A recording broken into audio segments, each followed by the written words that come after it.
오늘 본문 말씀을 세번역 성경으로 다시 제가 읽어드리겠습니다. 여러분 가운데서 어떤 사람이 다른 사람과 소송할 일이 있을 경우에 성도들 앞에서 해결하지 않고 불의한 자들 앞에 가서 재판을 받으려 한다니 이럴 수 있습니까? 성도들이 세상을 심판하리라는 것을 여러분은 알지 못합니까? 세상이 여러분에게 심판을 받겠거늘 여러분이 아주 작은 사건 하나를 심판할 자격이 없겠습니까? 우리가 천사들도 심판하리라는 것을 알지 못합니까? 그러한데 하물며 이 세상 일이야 말할 나위가 있겠습니까? 그러니 여러분에게 일상의 일과 관련해서 송사가 있을 경우에 교회에서 멸시하는 바깥 사람들을 재판관으로 앉히겠습니까? 나는 여러분들을 부끄럽게 하려고 이 말을 합니다. 여러분 가운데는 신도 사이에서 생기는 문제를 해결하여 줄 만큼 지혜로운 사람이 하나도 없습니까? 그래서 신도와 맞서 소송을 할 뿐만 아니라 그것도 믿지 않는 사람들 앞에 한다는 말입니까? 여러분이 서로 소송을 제기하는 것부터가 벌써 여러분의 실패를 뜻합니다. 왜 차라리 불의를 당해주지 않습니까? 왜 차라리 속아주지 못합니까? 그런데 도리어 여러분 자신이 불의를 행하고 속여 빼앗고 있으며 그것도 신도들에게 그런 짓을 하고 있습니다.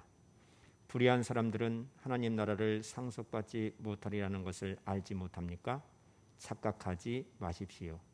음행을 하는 사람들이나 우상을 숭배하는 사람들이나 간음을 하는 사람들이나 여성 노릇을 하는 사람들이나 동성애를 하는 사람들이나 도둑질하는 사람들이나 탐욕을 부리는 사람들이나 술 취하는 사람들이나 남을 중상하는 사람들이나 남의 것을 약탈하는 사람들은 하나님 나라를 상속받지 못할 것입니다.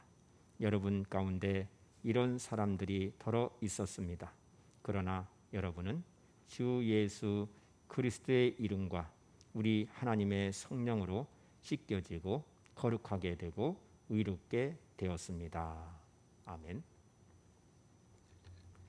오늘 본문 말씀은 성도들의 권위에 대하여 또 그리스도인들의 정체성에 대하여 말씀을 하고 있습니다. 속담에 이런 말이 있습니다. 범에게 물려가도 정신만 차리면 산다. 호랑이에게 물려가도 정신만 똑바로 차리면 산다라는 것이죠. 아무리 위급한 일을 당하더라도 정신만 똑바로 차리면 그 위기를 벗어날 수 있다라는 이야기입니다. 이것을 정신일도 허사불성이라고 말합니다. 어떤 위험한 상황에 놓여 있다 할지라도 당황하지 말고 차분하게 대처한다면 그 위험한 상황을 극복할 수 있다라는 말입니다. 정확한 판단과 분석을 위해서는 정신을 차려서 올바른 판단을 내릴 수 있다라는 의미입니다. 세상이 아무리 혼란스러워도 그리스도인으로서 성도로서의 정체성만 망각하지 않는다면 능히 우리의 삶은 승리로 이끌 수 있는 것입니다. 그리스도인들은 이 세상에 대하여 축복하는 위치에 있다라는 사실을 기억해야 합니다. 그래서 사도 바울은 그리스도인들이 세상에서 보는 눈으로 자신을 보거나 평가하지 말고 하나님이 보시는 눈으로 말씀으로 자신을 바라보고 평가해야 한다라고 가르치고 있습니다. 예수 믿는 성도들도 사람들이기 때문에 교회 안에서나 교인들 사이에 이해관계가 얽혀 다툼이 일어날 수도 있는 것입니다. 오늘 본문 말씀을 보면 세상 사람을 불의한 자라고 그렇게 부르고 있습니다. 물론 세상의 관리자나 재판장이 모두 불의한 자는 아니지만 그들이 하나님 말씀을 모르고 있기 때문에 제 시침을 받지 못했기 때문에 성도들 입장에서는 그들을 불의한 자다 이렇게 표현을 하고 있는 것입니다. 본문 1절을 보시면 너희 중에 누가 다른 이와 더불어 다툼이 있는데 구태여 불의한 자들 앞에서 고발하고 성도 앞에서 하지 아니하느냐라고 소송 문제에 대하여 다루고 있습니다.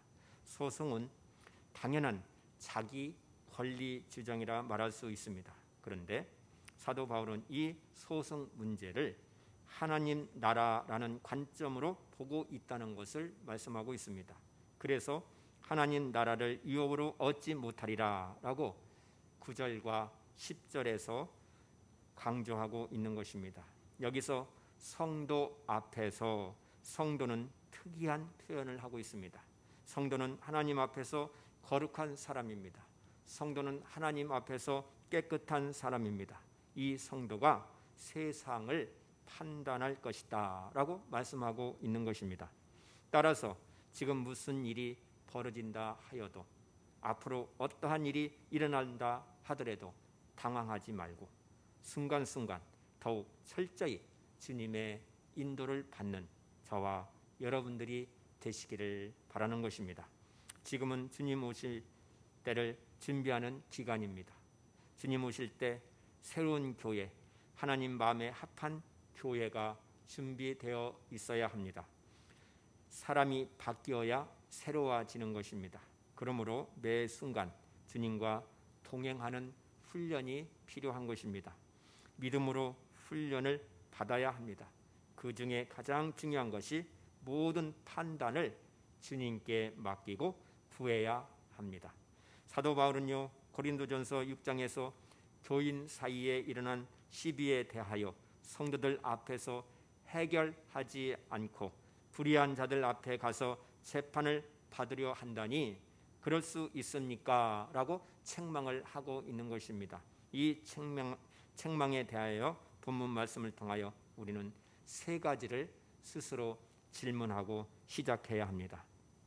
첫 번째 질문, 교회 안에서 금전적인 문제나 사상 문제나 또 주도권적인 그런 문제를 세상 법으로 해결하려고 한다면 어떤 문제가 발생할까요? 교인들끼리 작은 이해관계로 다투는 모습을 세상 사람들에게 보여준다면 어떻게 될까요? 하는 질문입니다.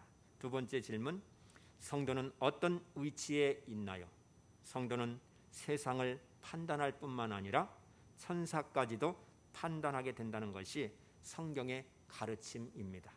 세 번째 질문, 구원받을 수 없는 죄는 어떤 죄인가요?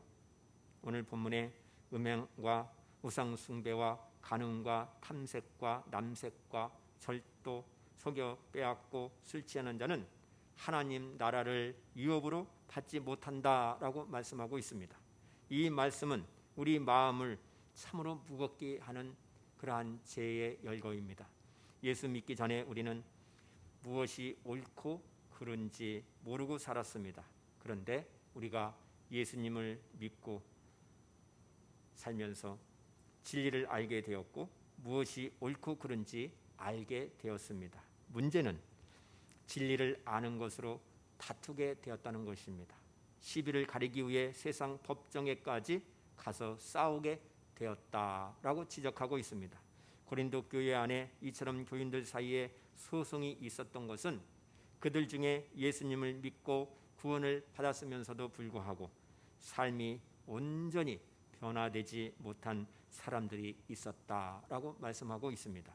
죄짓고 살던 옛 생활을 청산하지 못하고 심지어 교인들을 속여 빼앗는 일을 행하는 사람들이 있었다는 것입니다. 이런 일이 생기자 고린도 도시의 법정에서 교인들 사이에 소송이 벌어졌던 것입니다. 사도 바울은 이러한 일에 대하여 불의한 자들 앞에 가서 재판을 받으려 한다라고 엄중히 책망을 하고 있는 것입니다. 그것은 당시 고린도 도시의 재판관들이 불의하고 타락했다는 의미일 수도 있겠지만 세상 재판관은 하나님의 법과 하나님의 의를 알지 못한다라는 의미에서 말한 것입니다. 성도는 세상보다 더 높은 도덕률을 갖고 생활해야 합니다. 그래서 교회의 판단 기준은 세상 법정보다 더 높은 것입니다. 하나님 말씀이 판단 기준이 되는 것입니다. 그래서 본문 4절에서 교회에서 멸시하는 바깥 사람들을 재판관으로 앉히겠습니까? 라고 말한 것입니다. 사도 바울은 2절에서 고린도인들이 우리 그리스도인들이 세상을 심판할 것이고 또 3절에서는 천사들도 심판하게 될 것이라고 분명히 말하고 있습니다. 여기서 우리는 의구심을 가지게 되는데 예수님을 믿는다고 정말 그러한 재판을 할 수 있단 말입니까? 라는 의구심을 갖게 됩니다. 그런데 사도 바울이 이렇게 말하는 것은 우리에게 재판할 지혜가 없지만은 우리가 하나님의 성전이기 때문에 우리 안에 예수님이 내주하시기 때문에 라고 말씀하고 있는 것입니다. 모든 지혜의 근원이신 예수님께서 우리 안에 계시니 성도들이 세상을 재판하고 천사도 심판할 수 있는 그러한 권위가 있다라고 하시는 것입니다. 그러니 성도들이 오히려 세상 법정에 나가 소송을 하니 부끄러운 줄 알아야 한다라고 말씀하고 있는 것입니다. 5절을 보시면 나는 여러분을 부끄럽게 하려고 이 말을 합니다.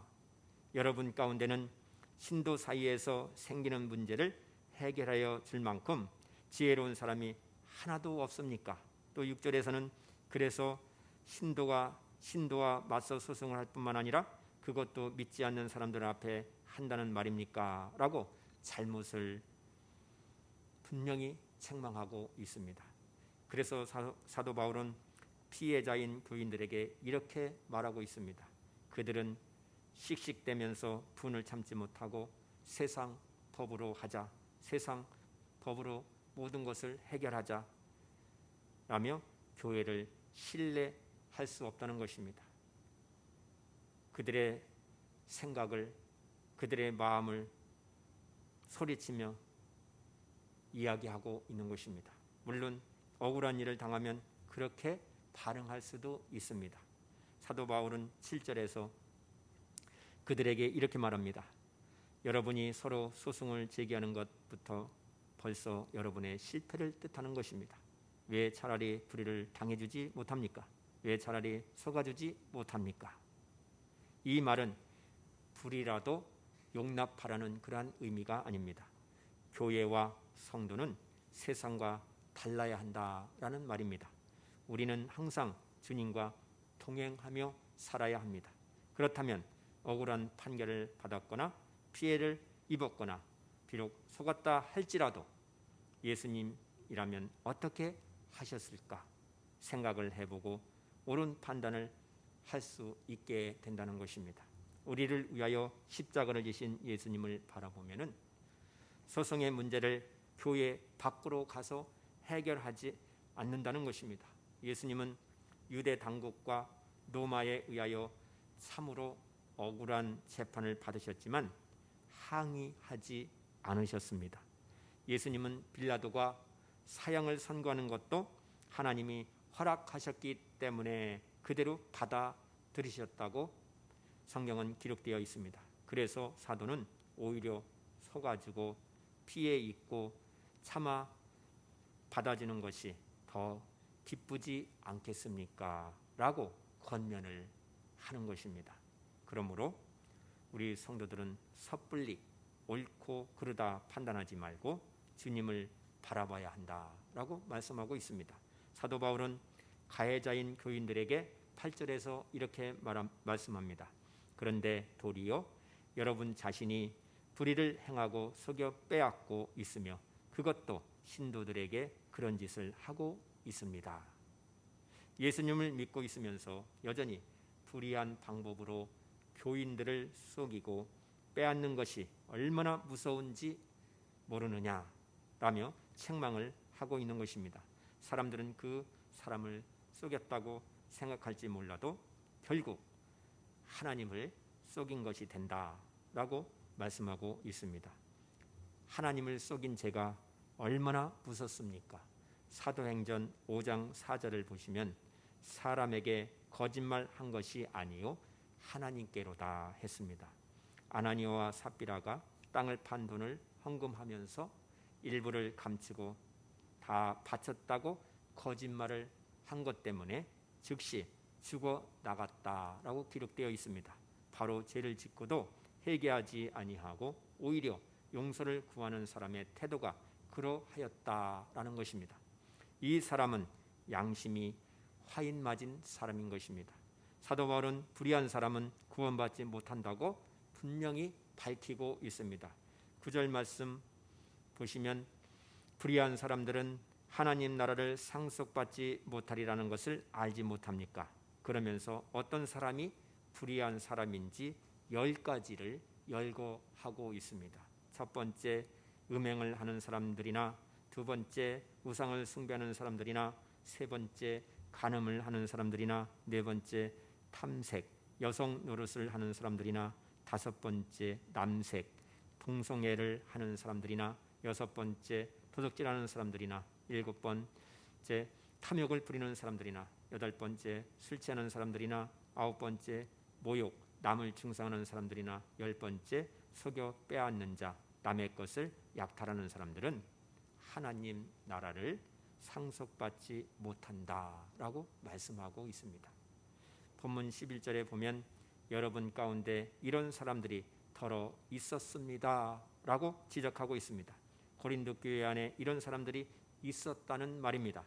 예수님을 믿기 전만이 아니라 예수님을 믿고 난 후에도 그러한 생활을 했다는 것입니다. 온전히 청산하지 못한 사람들이 있었다는 것입니다. 그래서 교인들 사이에 소송이 벌어지게 되었다. 그 이유를 밝히고 있습니다. 9절에서 사도 바울이 착각하지 마십시오 라고 말한 것을 보게 되면 그 사람들 중에 복음을 오해한 이들이 있었음을 알 수가 있습니다. 무슨 착각을 한 것입니까? 예수님께서 우리의 모든 죄를 사하여 주셨기 때문에 어떠한 죄를 지더라도 다 용서받는다. 이러한 생각을 한 것, 이것을 착각했다는 것입니다. 이것을 참 복음이라고 생각하는 사람들도 있었다는 것입니다. 그러나 사도 바울은 불의한 사람들은 하나님 나라를 상속받지 못한다라고 단호히 말하고 있습니다. 그렇다면 나는 어떻습니까? 나는 예수님을 믿고 세상의 불의한 일을 다 버렸습니까? 음행하거나 우상을 숭배하거나 간음을 하거나 남창이나 동성애를 하거나 도둑질하거나 탐욕을 부리거나 술 취하거나 남을 중상하거나 남의 것을 약탈하지 않았습니까? 라고 질문하고 있는 것입니다. 만약에 이 중 한 가지라도 죄를 여전히 짓고 있다면 변명하지 말아야 한다는 것입니다. 이것이 죄라고 지적하고 있습니다. 그래서 그 죄를 인정하고 회개하여 속히 돌이킬 것을 권면하고 있는 것입니다. 사도 바울은 죄를 가진 상태로는 절대로 천국에 들어갈 수 없음을 분명히 밝히고 있습니다. 요즘 한국 사회도 동성애를 받아들여야 한다라는 입장인 사람들이 있습니다.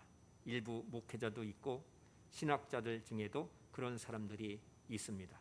그들은 동성애를 반대하는 것은 율법주의다, 근본주의다 이렇게 이야기하면서 자신들은 영적으로 깬 사람들이요 예수님의 사랑을 실천하는 사람들이라고 그렇게 주장을 하고 있습니다.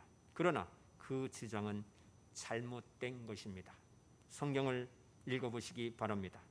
여러 가지 많은 죄가 있는데 왜 동성애만 문제 삼느냐는 그들의 주장은 정확히 잘못된 것입니다.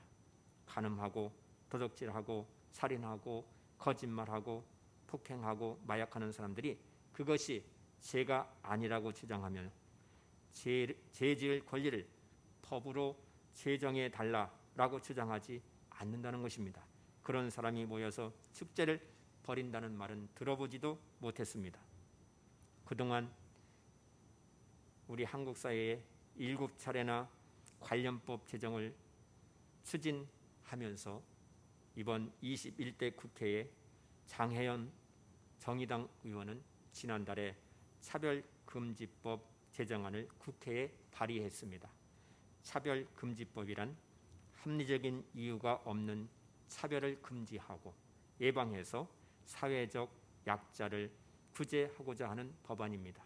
성별, 나이, 장애, 사상, 성적 지향 등 차별금지 사유를 법적으로 명확히 해서 세상에서 생활하는 모든 영역에서 헌법상 평등권을 실현하려는 것입니다.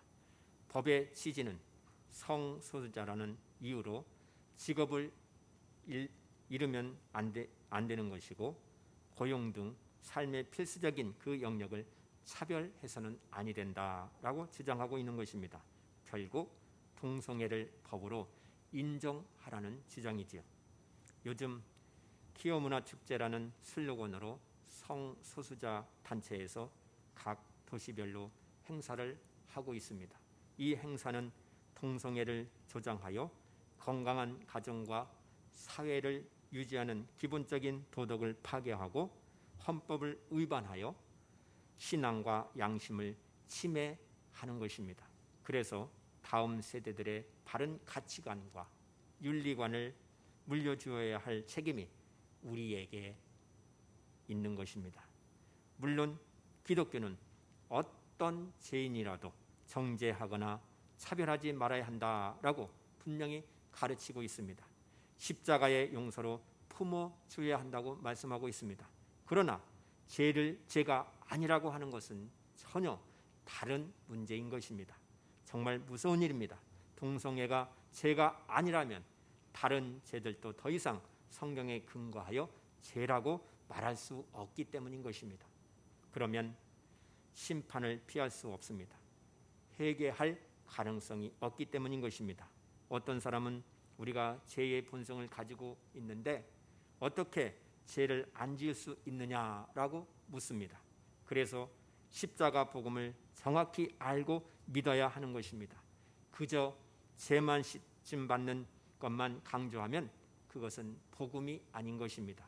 복음은 우리를 거룩하고 의롭게 만드는 것입니다. 본문 11절에서 우리가 예수님의 이름과 성령으로 완전히 변화되었다라고 분명히 말씀하고 있습니다. 주 예수 그리스도의 이름과 우리 하나님의 성령으로 씻겨지고 거룩하게 되고 의롭게 되었습니다라고 말씀합니다. 그렇습니다. 저와 여러분은 죄 씻음을 받았습니다. 예수님의 십자가의 공로인 것입니다. 아멘입니까? 그렇다면 거룩하게 되고 의롭게 되었습니까? 여러분, 거룩한 삶을 살고 있습니까? 의롭다 칭함을 은혜 가운데 살고 있습니까? 만약 이 질문에 아멘 하지 못한다면 예수님을 온전히 믿는다라고 말할 수 없는 것입니다. 14년 동안 루마니아 공산 정부로부터 끔찍한 고문을 당했던 범브란트 목사님의 고난의 삶에 대하여 그린 영화가 있습니다. 그리스도를 위한 고난이란 영화인데요. 이 영화에서 한 가지를 강조한다면 이 세상에는 두 종류의 그리스도인이 있다라고 이야기하였습니다. 첫째, 하나님을 믿는 사람이 있다. 두 번째, 자신이 하나님을 믿는다고 믿는 사람이 있다 이야기했습니다. 잘 이해가 되지 않지요? 하나님을 믿는 사람과 하나님을 믿는다고 믿는 사람은 어떻게 구분될 수 있을까요? 하는 것입니다. 하나님의 성전된 사람으로 사는 것에서 구분이 되는 것입니다. 여러분, 우리의 몸은, 우리의 마음은 성령 하나님이 거하시는 하나님의 전인 것입니다.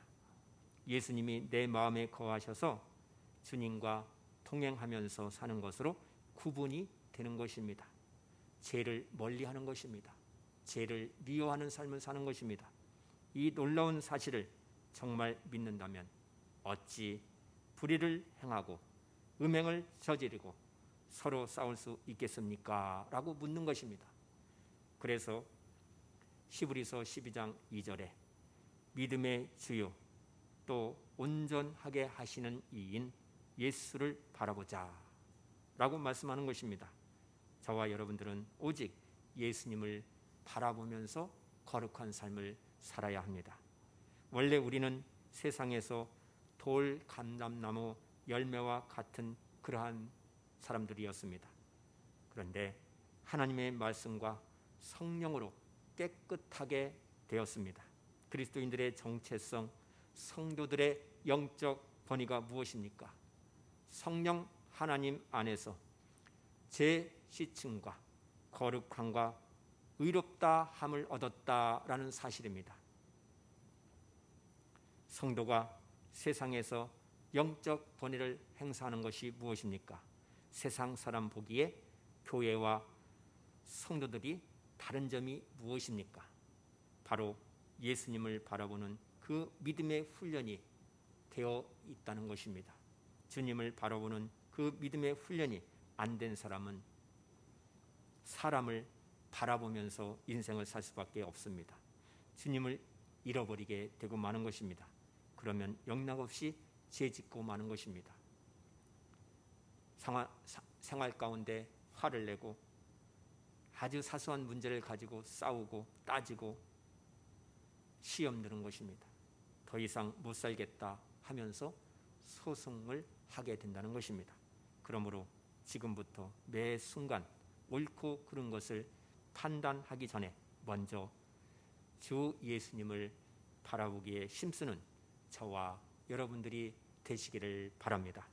예수님은 어떻게 이 일을 하셨을까? 먼저 항상 묻는 것입니다.